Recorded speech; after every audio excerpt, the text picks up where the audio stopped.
I don't remember knocking.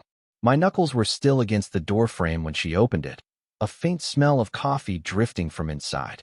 It was evening, but the room behind her looked dim, all soft lamplight and uneven shadows. She didn't smile. "You're early," she said, tucking a strand of hair behind her ear. Her fingers trembled just enough for me to notice. "I didn't want to wait," I said, and immediately wished I'd said something else. She stepped aside. "Come in." Shoes off. Inside, everything felt too still. A half-read book lay face down on the couch. The mug beside it had gone cold, leaving a dark ring on the coaster.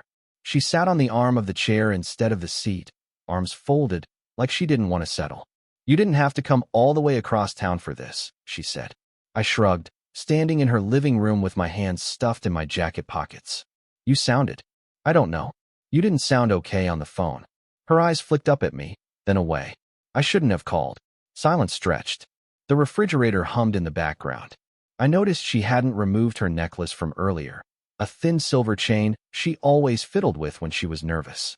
"I'm glad you did," I said quietly. She pressed her lips together. "You shouldn't say that." I stepped closer without thinking. "Why not?" She gave a soft, shaky laugh. "Because I'm not supposed to be whatever this is with you." She gestured vaguely between us, as though the space itself was dangerous. I wanted to answer, but words stuck.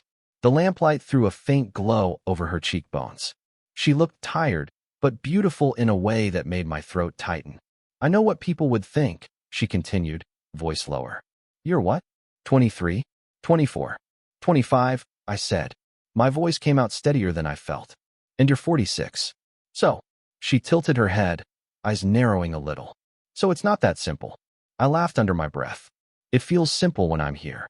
4. The first time that evening, she looked at me full on. Long enough that I had to look away. "You talk too much," she murmured. "Because you don't talk enough," I replied. Her hand brushed the chain at her throat again.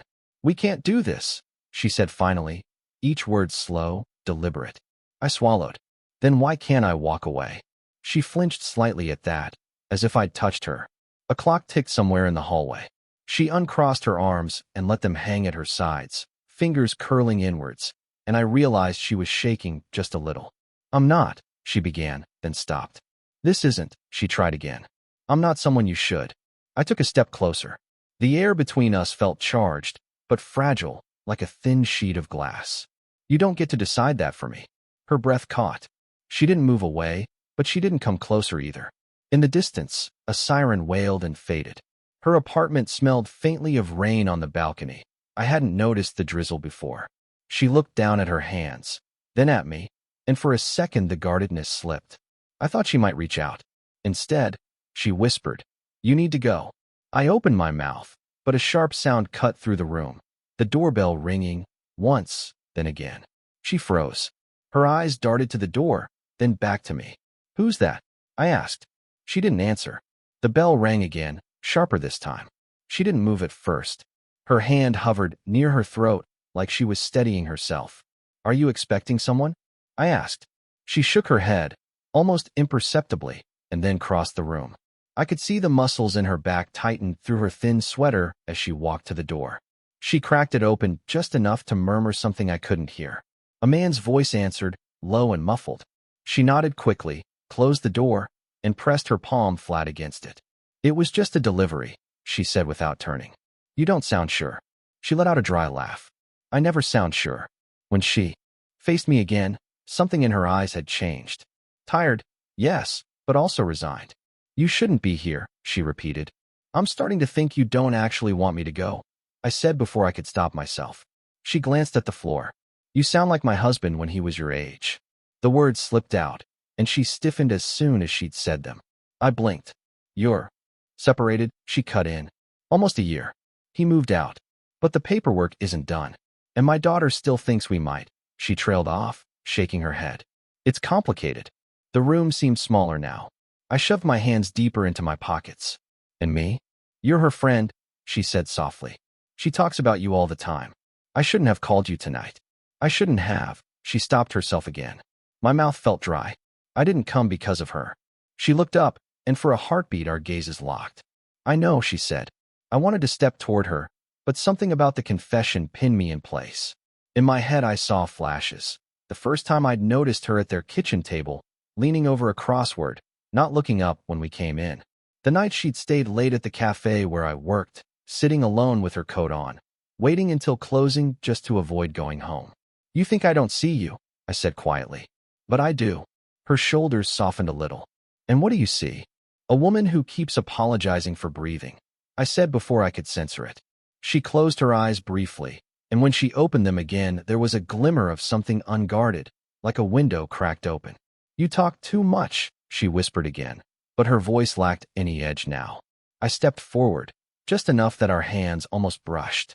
I could feel the warmth of her skin, a ghost of contact. She didn't move away. Her fingers twitched, then stilled.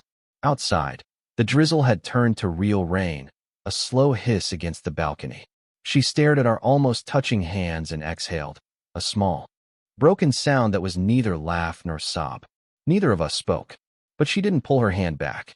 Her phone buzzed on the table. Once, then again. She snatched it up like it might burn her and turned the screen face down. Who is it? I asked. No one. Too fast. The rain hissed harder outside, drumming against the glass. We stood close enough now that the heat of her arm pressed against mine. You're shaking, I said. I'm fine. You're not. She stepped back, hugging herself. This is exactly why I said you shouldn't come. It's dangerous. Dangerous how? My daughter, she snapped, then softened immediately. She's at a friend's tonight. But she knows your car. She could walk in. Or, she caught herself. Or my husband could. You said he moved out. He still has a key. Her voice was low. Sometimes he shows up without warning. A sudden knock rattled the door. Not the bell this time. 3 hard knocks. We both froze. She whispered, "That's him." I felt my pulse slam against my ribs. She pressed her hand to my chest as if to steady me. Fingers splayed, warm through my shirt. "Go to the kitchen," she murmured. "Please. I'm not hiding like some." "Please," she repeated, eyes urgent. I hesitated, then slipped into the kitchen. Through the doorway, I saw her open the door a crack. A man's voice came through, sharp, too cheerful. "Forgot my charger," he said. "Figured you wouldn't mind." She let out a careful laugh. "Of course. It's by the desk. I'll get it." Footsteps. I ducked lower, heart pounding. I caught a glimpse of a broad-shouldered man in a raincoat, water dripping from the hood. She handed him something small. He lingered in the doorway, looking past her shoulder. "Smells like coffee," he said. "You got company?" "No," she said. "Just me." He gave a slow smile I couldn't see but could hear. "Right." Then the door clicked shut. She stayed there, leaning against it, eyes closed, breathing hard. I came out quietly. "He's gone." She nodded, still, facing the door. "You see? This is what my life is. Secrets. Half-truths." I reached for her shoulder. "You don't have to keep me at a distance." She turned sharply, eyes wet but fierce. "Yes, I do. For you. For her." "We almost kissed," I said softly. "Back there. Did you feel it?" She blinked, startled by the bluntness. "Don't. I'm not making it up." She took a step toward me, then stopped. Her hands hovered near my chest again, trembling. "You make everything harder," she whispered. "I know." For a moment the world shrank to the tiny space between us. Her breath grazed my jaw, mine caught. She closed her eyes as if she might lean in, then pulled away so fast the air seemed to snap. "I can't," she said. But she didn't move farther. She stayed there, inches from me, eyes searching mine, like a swimmer staring at deep water. The rain had turned violent, a steady roar against the windows. We stayed in the middle of the living room, neither of us sitting. My jacket was still on, damp at the cuffs. Her sweater clung to her shoulders like it weighed her down. "I should have left after the first call," I said. "Instead, here I am, hiding in your kitchen like." "Stop." Her voice cracked, but she kept her eyes on mine. "You don't know what you're doing." "Then tell me." My voice rose without permission. "Tell me what I'm doing wrong." She pressed her palms against her temples, pacing a short circle. "You're 25. You think you're in love with a woman who should be warning you away. You think I'm some kind of secret door you can walk through. I don't think you're a door," I said quietly. "I think you're the only person who ever actually listens to me." That stopped her. She looked up, startled. "Don't say that." "Why not?" "Because it's not fair," she whispered. "I'm supposed to be the adult. I'm supposed to know better." "You keep saying supposed," I said. "What do you actually want?" Her mouth opened, closed. She stepped toward me, then back, like a tide. I want you to leave before I ruin everything, she said at last. I swallowed hard. Too late. Her breath hitched. Don't. You call me when you're lonely. You tell me not to come, but you leave the door unlocked. You're scared, but you keep pulling me closer. My hands shook as I spoke. And then you tell me to disappear. She stared at me as if I'd struck her. Her necklace chain slid between her fingers, tight enough to leave a mark. You don't understand the risk. Then make me understand. Her eyes flashed, a sudden flare of anger, or maybe fear.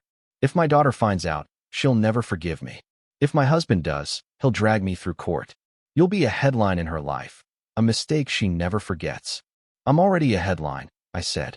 In my own life. You're the only part that makes sense. She took a sharp breath and stepped right up to me. We were so close our noses almost brushed. Her hands came up as if to push me away, but stayed hovering at my shoulders. You don't know what you're asking, she whispered. I'm not asking, I said. I'm here. Her fingers grazed my collarbone. The lightest touch, accidental or not, I couldn't tell. She exhaled, a tremor passing through her. For a second, the whole world funneled down to that point of contact. Her touch, the rain, the faint smell of her perfume. You need to go, she murmured again. But this time her lips were only inches from mine. I leaned in just enough that our foreheads almost met. Tell me to stop, I said. Her eyes fluttered shut. And then someone knocked. Hard. 3 times. The knock rattled the door like a warning shot. She jumped back from me as if burned. Her hands fell to her sides. The chain at her throat snapped loose and swung wildly. I can't do this, she hissed. Not now. Another knock, harder. Mom, a voice called through the door. You there? Her eyes went wide. She mouthed my name like a plea. It's her, she whispered. She wasn't supposed to come back tonight. My stomach dropped. Your daughter. She's early. Her hands pressed flat against my chest. You have to go out the back. But the apartment had no back exit, only the balcony. Rain hammered the sliding glass door. I can't, I started. She glanced at the balcony, then at me. You'll have to. Please. I hesitated. The thought of her daughter walking in, seeing me here, seeing us like this, everything would explode. Why didn't you tell me the truth from the start? I asked, the words slipping out sharp. I did tell you, she said, voice breaking. Just later than I should have. Another knock. Louder. Mom, it's raining. Open up. She turned toward the door, then back to me, torn. Hide, she whispered. I'll get rid of her. I stepped toward the balcony door, the glass cold under my palm. You don't have to pretend with me anymore, I said quietly. Her jaw clenched. This isn't pretending. It's survival. She yanked the front door open before I could answer. Her daughter's voice, bright but suspicious, filled the hallway. Why didn't you answer? Is someone here? No, she said, a little too quickly. Just me. Thought you were staying at Hannah's. Plans changed, her daughter said. Can I come in? Of course. She stepped aside. I was already outside on the balcony, rain soaking my shirt in seconds, my shoes squeaking on the wet tiles. Through the sliding glass I could see them. The daughter, wet hair, backpack slung over one shoulder, peering into the apartment like she sensed something off. Then her eyes flicked toward the balcony. For a heartbeat, our gazes met through the glass. She didn't look surprised. She looked angry. Who's out there? She asked, voice flat. No one, her mother said too fast. Just the neighbor. Her daughter crossed the room before she could stop her, sliding the door open an inch. It's him, she said quietly. I knew it. I froze. The rain hissed around us. Her mother's face went pale. You lied, the daughter whispered. Not to me, to her. Mother, all those nights you said you were alone. I didn't want you to know, her mother said, voice breaking. Not like this. The girl's eyes filled with tears, but her expression hardened. You're just like Dad, she said.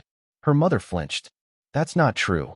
It is, the girl said, backing up. I'm calling him. The sliding door slammed shut between us.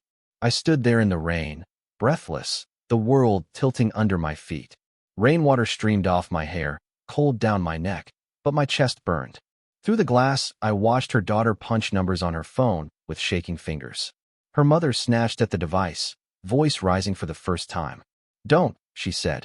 Please. Why? Her daughter snapped. So you can keep lying? I slid the door open, stepping back into the room before either of them could stop me. Wait, I said. This isn't what you think. The girl rounded on me. You're my friend, she said, eyes blazing. You're supposed to be my friend. I am, I said softly. I didn't plan this. Then why are you here? I looked at her mother. She was trembling, lips parted but no sound coming out. She looked smaller somehow, caught between us. Because she called me, I said finally. Because she was alone. Because we're both lonely. The daughter's face twisted, a flash of hurt under the anger. That's disgusting, she whispered. Her mother stepped forward then, voice shaking. Stop. Don't say that. This isn't. He isn't. She stopped. Inhaled. This is on me. Not him. Silence. Rain beating on the windows. The girl lowered her phone slowly, but didn't let go. Her mother turned to me, eyes raw. You need to leave, she said quietly. I swallowed hard. If that's what you want, I'll go. It's not about what I want, she said. It's about what I've already broken. I took a step toward her anyway. Tell me to go and mean it. She closed her eyes. When she opened them, they were full of tears. I can't, she whispered. Her daughter looked between us, stunned. Mom, I'm sorry, she said, turning to her. For everything. I'm sorry you found out like this. I'm sorry I didn't wait until the divorce was final, until you were ready. I'm sorry I let him become part of our lives without asking. Her voice cracked. She reached out, but her daughter pulled back. I need to think, the girl said, and walked toward her room, shutting the door softly but firmly behind her. The apartment was suddenly quiet except for the rain. We stood facing each other, both shaking. You're brave, I said finally, saying it out loud. She gave a small, broken laugh. I don't feel brave. I feel like everything's ending. Maybe it's starting, I said. She looked up at me, eyes full of something I couldn't name. Fear, hope, both. What do we do now? I stepped closer, stopping just short of touching her. We stop hiding, I said, even if it means walking away for a while. Her hand rose, hesitant, and touched my face, a light brush of her fingertips. You'd wait? She asked softly. Yes, I said. If it's real, I'll wait. She exhaled, a tremor of relief and sorrow all at once. Then maybe we have a chance. Outside, the rain began to ease, but neither of us moved. Morning crept into the apartment in thin blue light. The rain had stopped sometime before dawn. The only sound now was a distant train and the low murmur of her daughter moving in the other room. I sat on the edge of the couch, still in last night's clothes, hands clasped tight. She stood by the kitchen counter, hair pulled back, looking smaller and stronger at the same time. The silence between us felt different now, less like hiding, more like aftermath. She didn't speak to me when she left for school, she said softly. She will, I said. Give her time. She turned, leaning on the counter. You shouldn't be here when she gets back. Not for a while. I know. It's not punishment, she added quickly. It's space. For her. For me. I nodded. For me too. Her eyes searched mine, and for the first time since all this began, there was no performance in her face, just exhaustion and a kind of bare honesty. I don't know if we'll make it, she said. There's a lot of damage. I don't either, I said. But I know I want to try. Out in the open. No lies. She gave a small, sad smile. That's the only way it stands a chance. For a while we didn't speak. She made coffee, poured 2 mugs, slid one toward me without looking. The smell filled the room, rich and grounding. I used to think, she said after a sip, that love at my age was supposed to be settled. Predictable. Safe. She gave a brittle laugh. Instead, I'm standing here with you. Wet shoes, ruined plans, and I've never felt more awake. I wrapped my hands around the mug, the heat biting my palms. I used to think being in my 20s meant I couldn't be serious about anything, I said. Now I'm serious enough to be scared. She walked over then, stopping just in front of me. The soft light caught the silver in her hair. She reached out, not hesitant this time, and laid her hand against my cheek. We'll have to be careful, she said. We will, I replied. Her thumb traced a small circle on my skin. And patient. I can do patient. For a moment, neither of us moved. We just stood in the quiet, feeling the weight of the night lifting, leaving something fragile but real in its place. I don't know what happens next, she said finally. Me neither, I said. But at least now it's ours to decide. She smiled, a real one this time, and stepped back. Go. Before she comes home. We'll talk later. I nodded, standing. At the door, I looked back once. She was still by the counter, fingers resting on the mug, watching me go with an expression that was both goodbye and promise. Did you enjoy the story? What kind of stories would you like to hear next?